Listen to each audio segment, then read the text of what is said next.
part of KG Radio Network. Halo, selamat sore sahabat ya semuanya. Senang sekali di sore hari ini, Rabu 22 September 2021, saya Yoswa Ardi kembali hadir menemani Anda kali ini di Afternoon Break. Dan selama 2 jam ke depan, nanti saya akan menemani Anda dengan lagu-lagu terenak, terbaru yang pastinya juga bisa Anda request sahabat ya. Namun kali ini saya sudah kedatangan tamu yang harusnya datangnya malam nanti, ini tahu-tahu sudah datang sore hari ya. Iya ya, karena memang untuk malam nanti ada tamu lagi kan, yang udah pesan udah lama sih dari Bandoso ya. Dan biasanya kalau tamu-tamu kita dari luar kota yang memang kebetulan mereka tidak bisa hadir di Rabu malam, biasanya kita carikan waktu untuk di luar itu gitu sih. Iya. Kayak dulu ada John Paul Ivan itu kan juga nggak dipas di malamnya gitu. Oke, Mas Tommy, kali ini kita sudah kedatangan tamu dari Yayasan Gesang. Ya, ini salah satu aktivitas beliau di Yayasan Gesang. Kebetulan beliau juga adalah keponakan dari Pak Gesang. Iya. Jadi ibunya, saya kenalkan ya, ini Mas Didit ini adalah ibunya itu adiknya Pak Gesang gitu. Tentu semua udah tahu bahwa Pak Gesang ini seorang maestro keroncong ya. Iya. Dengan lagu yang sangat fenomenal, sangat luar biasa, Bengawan Solo ya. Iya. Nah, beliau ini adalah salah satu keponakan, dan beliau ini di tahun 83, sedikit saya cerita bahwa di tahun 1983 bikin band namanya Spektrum dulu. Wah. Nah, tetap ke band ya ini ya. tetap ke band karena memang ada darah seninya ya. Darah seni dari keluarga Pak Gesang semua mengalir di keponakan-keponakan juga gitu. Makanya langsung kita kenal aja dengan Mas Didit. Mas Didit, monggo. Ya. Iya. Pakai. Enggak apa-apa. Iya, monggo. Ya, jadi apa itu berbeda jauh dengan Pak Gesang ya. Pak Gesang itu seorang maestro keroncong loh. Iya. Saya malah dulu tahun 83 kebetulan kami kuliah di 11 Maret Fakultas Ekonomi. Tapi sebetulnya kami dulu waktu ngeband suka lagu-lagu yang top 40 yang ada jazzy fusion gitu. Iya. Tapi pada waktu tahun 83 itu memang eranya rock ya. Iya, rock. 83 itu. Waduh. Iya, betul.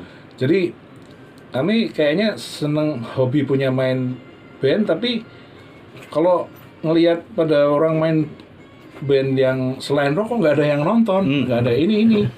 Ya udah kita coba sama teman-teman satu kampus ya, bukan satu fakultas ya, satu kampus akhirnya mendirikan Spektrum itu dengan format ini genrenya rock, karena memang pokoknya era 80 sampai 90 itu rock gitu.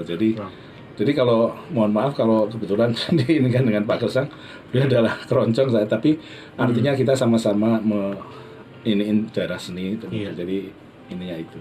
Demikian Mas. Selain Mas Didit ini juga sudah ada Mas Nobon. Mas Nobon. Ya. Mas Nobon ini juga drummernya, personil drummernya Spektrum yang pertama ya.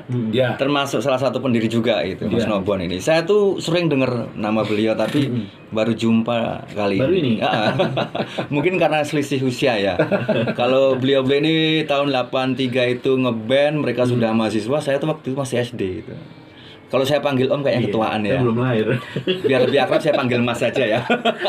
Masih muda. Jadi kalau masih muda. Mas Yos sekarang ini masih kelihatan jomblo gitu ya. Saya masih SMA itu. Sekarang enggak. Kemudian kaitannya dengan Yayasan Gesang ini. Oh, kalau dulu misalnya band-bandan atau bermusik ada itu enggak atau mungkin dulu nama Gesang sudah atau masih membahana, jadi bisa mengangkat baik nama dari Mas Didit sendiri atau band. Malah itu sebaliknya. Jadi setelah kami main band sebegitu lamanya, baru orang-orang tahu kalau saya itu keponakan gitu. Jadi malah lebih banyak saya umpetin, saya iniin, jadi ini saya gitu. Jadi jati diri saya bahwa saya ini emang benar-benar ini.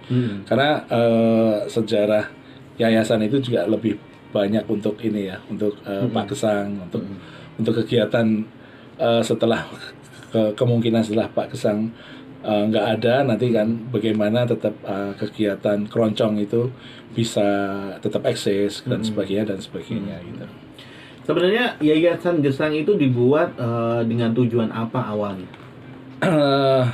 Yang jelas itu adalah untuk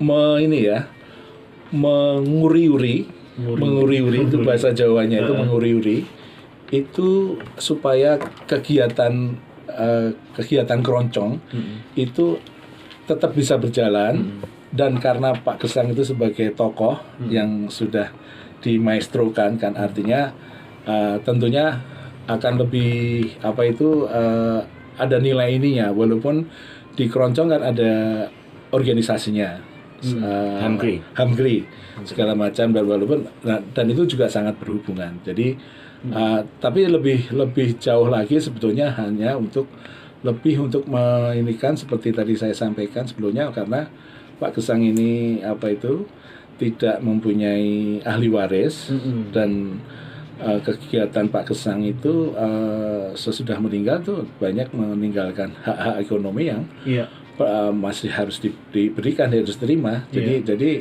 dengan yayasan itu kegiatan Pak Gesang walaupun yang sudah meninggal tetap apapun yang Andi bisa dilakukan dengan baik. Iya. Dengan royalti dari ya itu salah satunya itu. Iya. Mas Tommy kalau misalnya ada lagu yang penciptanya itu NN biasanya itu kita bisa dengan bebas mengcover terus memperjualbelikan gitu nggak sih? Bebas sih karena memang no name sih ya. No name artinya kayak itu bahwa lagu-lagu yang kadang kan disenandungkan untuk Nina Bobokan, ya kan Nina Bobo itu kan lagunya siapa? Itu waktu itu zaman Belanda kan itu. Cuman kan nggak ada penciptanya. Nah, kalau ditelusuri juga susah. Kan? Susah karena memang waktu itu kan kadang gini orang-orang dulu ya, khususnya di Jawa atau mungkin di Sumatera itu, ketika mereka itu selesai misalkan bekerja, mereka berehat diri untuk menghibur diri itu mereka bersenandung. Kadang mereka menemukan nada-nada yang belum pernah mereka dengar, mereka menyanyikan, dikasih lirik. Nah, ini kadang terus menyebar. Nah, kasusnya seperti menjadi milik publik gitu. Nah, disitulah fungsi HAKI ya, hak akan kekayaan intelektual bahwa organisasi atau badan hukum ini dibentuk oleh negara untuk melindungi hak-hak senimannya itu. Betul, termasuk Gesang juga ya. Nah, itu diadakan atau dibuat yayasan ini. Yayasan ini dari tahun berapa ya? 2007 ya. Yang pada awalnya kalau nggak salah Setiawan Jodi ya. Iya betul. Iya Mas Jodi. Jadi itu kita dirikan di Jakarta. Jadi Pak Gesang ini boleh dikatakan justru di Jakarta ya. Diculik karena beliau udah sebetulnya nggak ini ya dengan perjalanan dengan pesawat udah nggak ini karena pada waktu itu yang jemput itu Pak Jero Wacik. Jadi Pak Gesang mau tahu mau ini Pak Jero Wacik itu sampai menjemput sendiri. Menteri karena, Pariwisata ya. Iya betul, pariwisata betul. Jadi luar biasa sekali. Jadi waktu itu ya udah dengan Mas Jodi, dengan Mbak Titi Puspa, dengan Mbak ibu suami istrinya Mas Pak Akbar Tanjung, Bu Nina. Nah, dan salah satunya Mbak Waljina juga. Mbak Waljina juga ikut, Bu Waljina juga ikut dalam ini mendirikan itu. Jadi kita dirikan pada waktu beliau masih ada. Nah, kalau yayasan itu didirikan sesudah Pak Gesang nggak ada itu mungkin kita malah jadi curiga ya. Iya kan? Karena kan paling tidak kan memang harus seperti tujuan beliau. Dan memang ininya kan ya untuk apa kan? Ininya kan begitu. Jadi Pak Gesang meninggal tanggal 20 Mei hari kebangkitan nasional ya. 20 Mei 20 Mei 2010. Katanya Mas Tommy juga melayat itu waktu itu di Balai Kota. Iya, saya ngikutin waktu itu di Balai Kota, saya juga video, saya foto sampai ke pemakaman terakhir beliau itu, persiapan terakhir beliau itu di Praci ya. Iya. Di sana ya? Iya, di Makam Haji itu. Dengan inspekturnya Pak Jokowi. Iya. Waktu itu Pak Jokowi masih pakai jas, pakai dengan upacara ini militer. Iya, resmi negara. Memang layak sih kalau Pak Gesang itu memang layak. Beliau mengangkat nama Solo itu memang harusnya Pak Gesang itu punya semacam patung yang memang benar-benar biar anak muda sekarang tahu bahwa atas jasa Pak Gesang Solo sampai mengalir jauh ke Jepang. Sampai kemana-mana dengan Bengawan Solonya itu. Jangan lupa ditambahin dengan 13 bahasa. 13 bahasa ya sekarang ya. Bengawan Solo itu ditranslate, dinyanyikan. 3 bahasa ya. 13. Oh 13 ya. Ya. Ini merupakan apa itu sesuatu yang luar biasa. Ya. Belum ada Iya. lagu siapapun ya yang bisa sampai di ini kan begitu. Direkam itu ya? Ya, direkam. Jadi ada satu lagi yang mungkin karena seperti buku ini ya, karena kurang apa itu kurang begitu pemasarannya atau ininya, mungkin banyak yang nggak tahu. Kalau nggak taunya ada buku yang mempunyai karya Biografi ya. artistik yang sangat ini ya, Iya. bagus ya, itu segala macam. Nah ini sayang gitu kalau orang-orang nggak bisa melihat ini secara. Dan di sini sebetulnya cerita persis ceritanya Pak Gesang itu kayak apa sih? Oke. Nanti kita bedah buku itu Dari kecil. seperti apa. Nanti kita kembali lagi setelah satu lagu yang ini, sahabatnya. Untuk Anda, saya putarkan sebuah lagu dari Unmesh dengan tiba-tiba ya. Nanti kita kembali lagi. Tetap stay tune di Afternoon Break.